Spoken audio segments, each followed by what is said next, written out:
You wake up because something touched the side of the cabin. Not a knock, not scratching. A slow, metallic tap. Click, silence, then again, click, click. You keep staring at the ceiling while the sound drifts through the dark, like someone testing a pair of rusted scissors right outside your window. The air inside the cabin feels wrong now. Too heavy, too damp. It smells like wet wood, old smoke, and something underneath it all. Something burnt, not fresh fire, ancient fire. The kind that soaked into walls decades ago and never really left. Your friends are asleep, or pretending to be. That's the thing about fear in places like this. The more you listen, the more everyone suddenly becomes very interested in acting dead.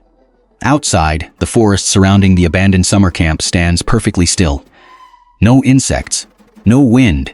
Even the lake nearby has gone quiet, its surface flat like black glass under the moonlight. Nature usually makes noise at night. Unless something higher on the food chain is moving through it, closer this time. You finally sit up, the wooden bunk groans beneath you, loud enough to make your pulse spike. Your flashlight flickers weakly as you point it toward the cabin door. The yellow beam catches peeling paint, mold crawling along the corners, and muddy footprints leading across the floorboards. Not out of the cabin. Into it, that's usually the moment common sense packs its bags and leaves your body. Somewhere beyond the walls, you hear slow dragging footsteps across dead leaves, then breathing wet, uneven, like damaged lungs forcing air through ash. You remember the story the locals told earlier that evening around the campfire. The burned caretaker, the children who vanished, the thing that wandered through the woods, carrying garden shears longer than a human forearm. Cropsy. Most people treat stories like that the same way they treat expired warning labels. Funny right up until something starts breathing outside their door. You reach for your phone. No signal, of course. Horror legends love terrible reception, almost as much as streaming services love canceling good shows. Then the cabin window beside you slowly slides open by itself. Cold air spills into the room carrying the scent of wet soil and charred fabric. Your flashlight trembles toward the darkness outside. Nothing there, just trees, tall ones. The kind that look almost human when your brain starts panicking, and then you hear it again, right behind you. Click. The situation you just imagined isn't some harmless campfire story invented to scare children into staying inside after dark. For decades, the name Cropsy has existed as one of America's strangest urban legends, a distorted fusion of abandoned summer camps, missing children, and the deeply uncomfortable realization that sometimes the monsters in folklore were once very real people. Welcome back. Tonight, we're not just telling a horror story, we're dissecting a predator built from isolation, fire, and the collapse of places that were supposed to keep children safe. Because Cropsy isn't terrifying due to supernatural powers. He's terrifying because deep down, you can believe someone like him could actually exist. And honestly, that's a much bigger problem, so dim the lights. Put your headphones on, and maybe don't look too closely at the trees outside your window tonight. Some legends survive because people keep telling them. Others survive because something is still out there listening. The official version of the story always starts with fire. That's the first red flag. Any urban legend involving burned buildings, abandoned camps, or the locals refuse to talk about it, energy usually ends with either a lawsuit or a missing persons report, sometimes both. According to the oldest variations of the Cropsy legend, he wasn't born a monster. He was a caretaker, a groundskeeper, one of those quiet adults who spent too much time around children without ever really understanding them. The kind of man kids mocked behind his back because he smelled strange, walked strangely, or looked like someone life had already chewed apart years earlier. Then came the prank. Different versions change the details, but the outcome stays the same. A cruel joke, a lantern knocked over, fuel catching fire too fast. Screaming somewhere in the woods while children realized. Far too late. That flame spread quicker than guilt. Cropsy survived, technically. That's the uncomfortable part. You can survive something and still leave your humanity inside the fire. The stories claim he disappeared after the accident. Some say he escaped from a psychiatric hospital nearby. Others insist he lived beneath the abandoned campgrounds for years, moving through maintenance tunnels and storage basements like a wounded animal learning how to hate. No one agrees on what he became afterward. But every version ends with children vanishing. And honestly, that consistency is doing some heavy lifting for the legend, because urban horror becomes dangerous when details change but outcomes don't. By the late 1970s, parents around the northeastern United States were already feeding the story to their kids, like verbal insect repellent. Stay near the cabin. Don't wander into the woods.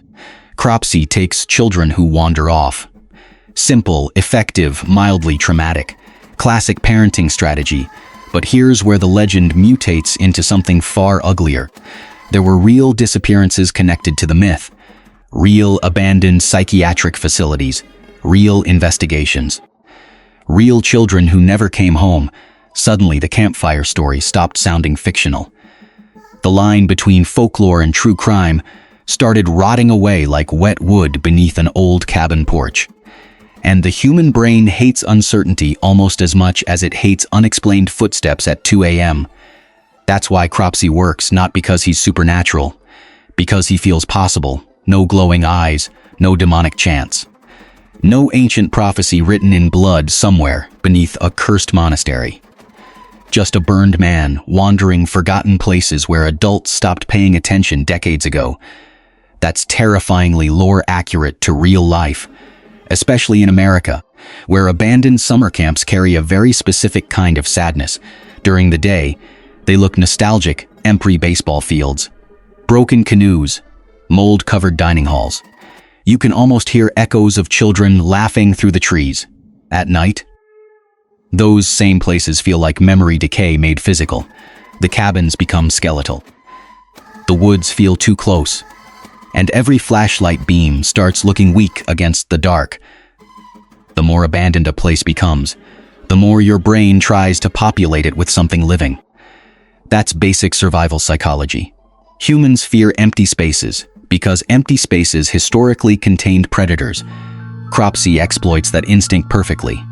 He's not the monster under your bed.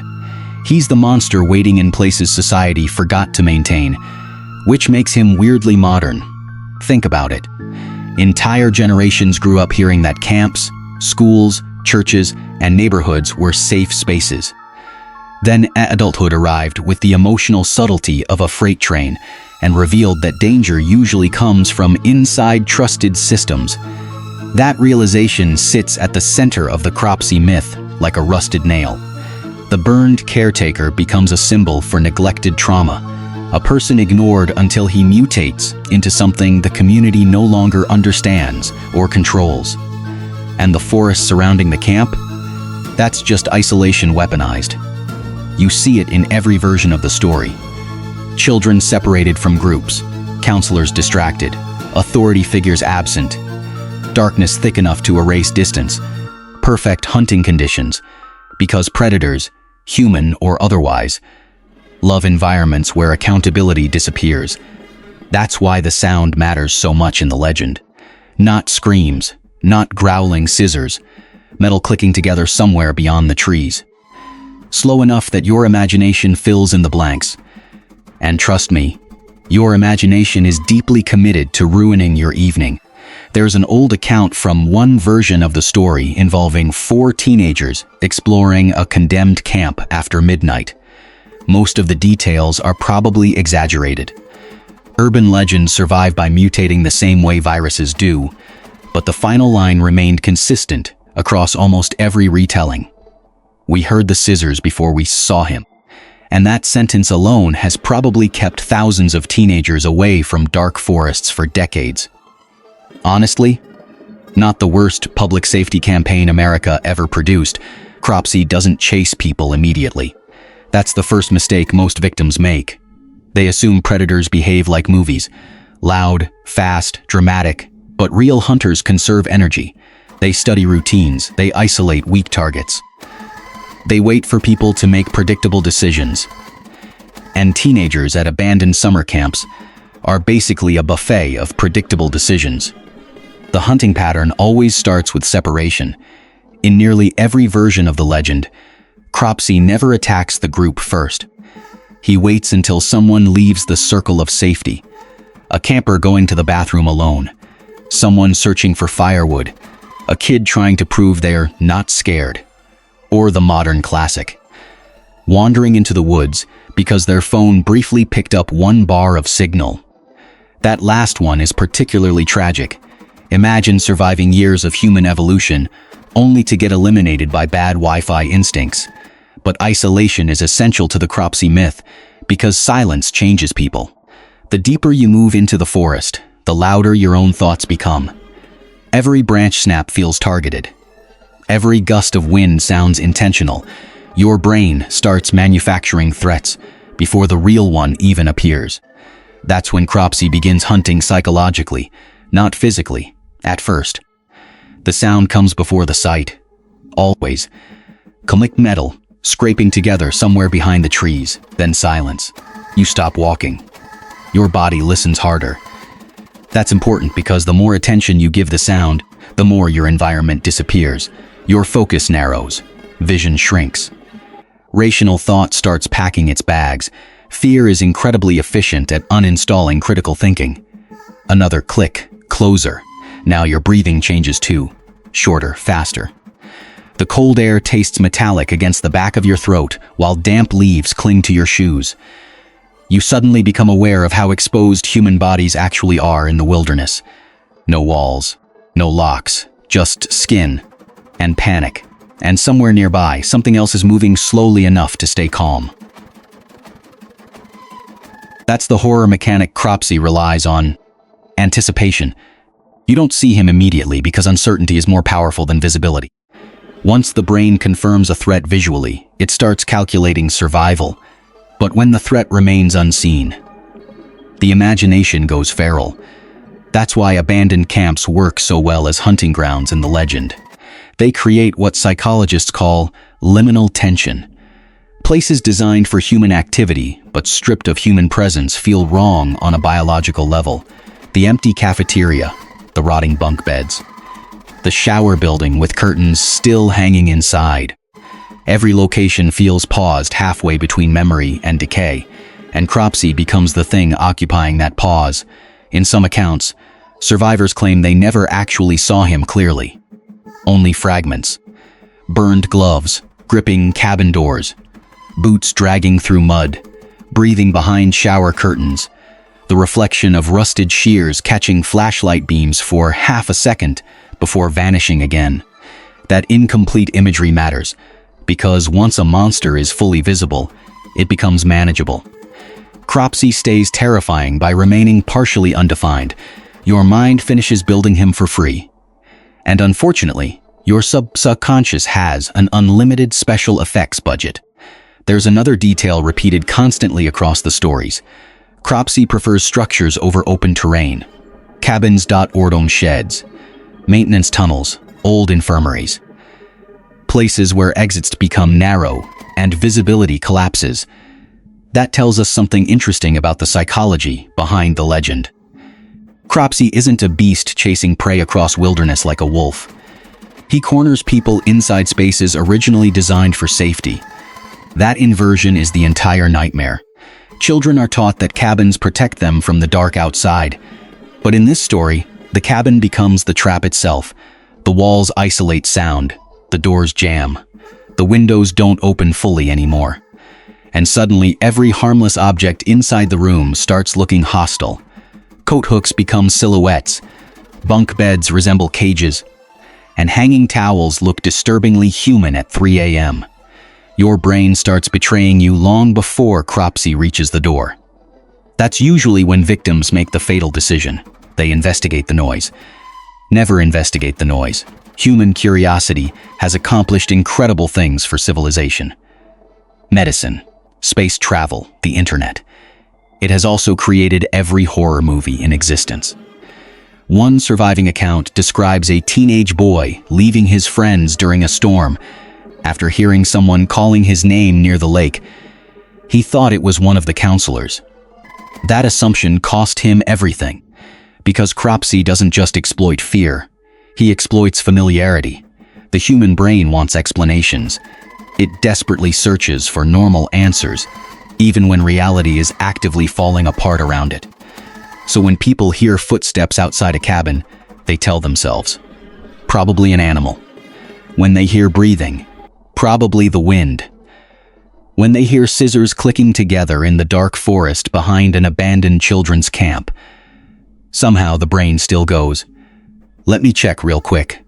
Bold strategy, historically unsuccessful. And the worst part, the stories claim that once you hear the clicking from inside the cabin instead of outside, the hunt is already over.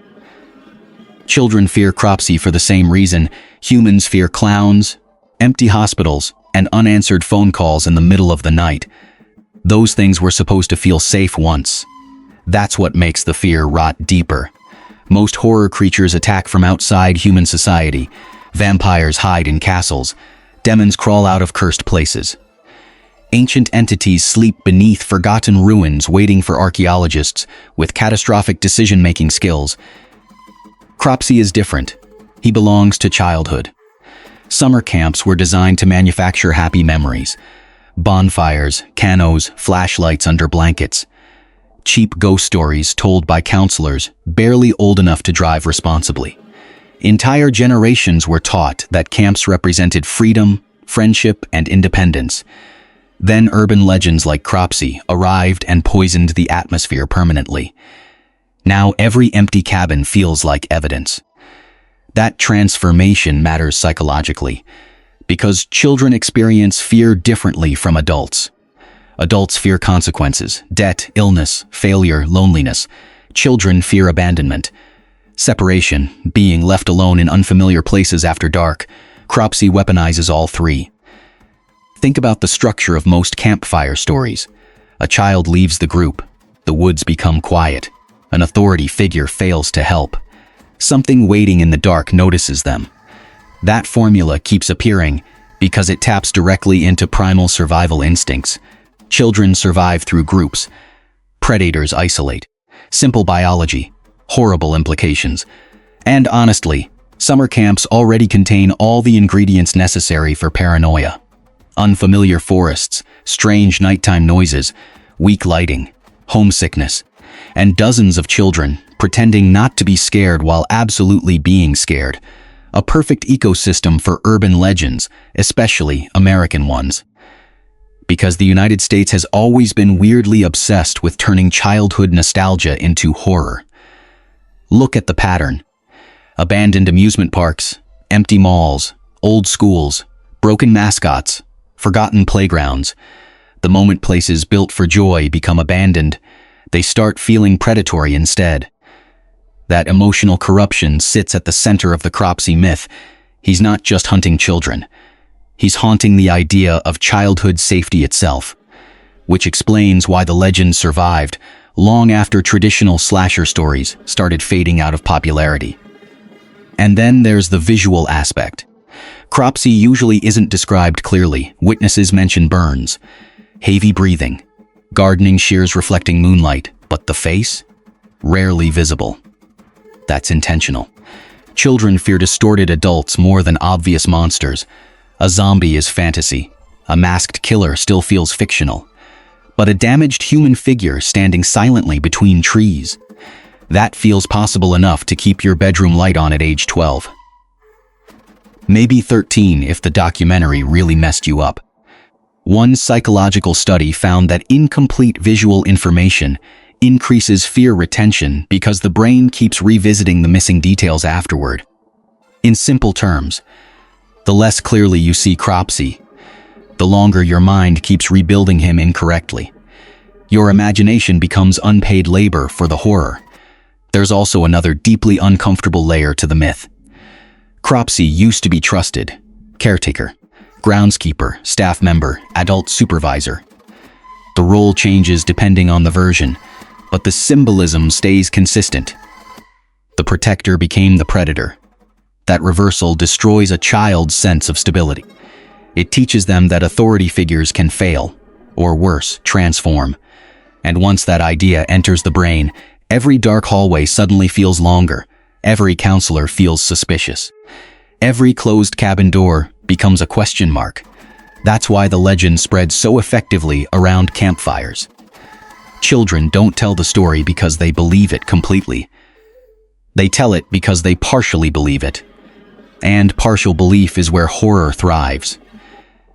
You see the same mechanism in modern internet culture too. Analog horror series, creepy TikTok sightings, fake missing person threads. People understand that the scariest stories are the ones sitting barely outside confirmed reality. Cropsy lives exactly in that gap. Not fully fiction, not fully real. Just believable enough to crawl into your thoughts while you're trying to sleep. And once a story starts living rent-free inside the human brain, it doesn't need to physically exist anymore. That's the true evolution of urban legends. Near the end of one retelling, a survivor claims they finally saw Cropsy standing between the pine trees beside the old camp lake. Tall, burned, motionless. One arm hanging unnaturally low beside a rusted pair of shears. The flashlight beam hit the metal for half a second. Then the light died, and from somewhere inside the darkness, click, click. You know what's fascinating? The witness never described seeing Cropsy move afterward, because deep down, the human brain understands something terrifying. Predators don't always need to chase you. Sometimes all they need is for you to panic and run directly into the woods yourself. Most urban legends end with a warning. Cropsy ends with statistics, missing children, abandoned camps, forgotten investigations. Real places swallowed by time and mold, while stories continue spreading through generations like smoke trapped inside old wood. That's why this legend survives. Not because people proved Cropsy exists. Because nobody can fully prove he doesn't. And unfortunately for humanity, uncertainty is an incredibly fertile breeding ground for monsters. So, can you survive Cropsy? Technically, yes. Stay with the group. Avoid isolated structures. Nesra's voices calling your name from the forest. Never investigate metallic sounds in abandoned places after dark. And if a local tells you certain woods are off-limits, maybe don't treat that like a side quest invitation. Survival chance. 18% not impossible. Just low enough to make terrible decisions statistically relevant. Especially since fear makes humans curious, and curiosity has a long history of getting people removed from the census. As for Cropsy, maybe he's only a story, maybe he died decades ago. Or maybe there's a reason some summer camps stay abandoned no matter how valuable the land becomes. Either way, if you ever hear scissors clicking somewhere beyond the trees at night, don't look for the source. The people who survive these stories are usually the ones smart enough to leave before the legend notices them. Stay safe out there, and sleep with the curtains closed tonight, just in case.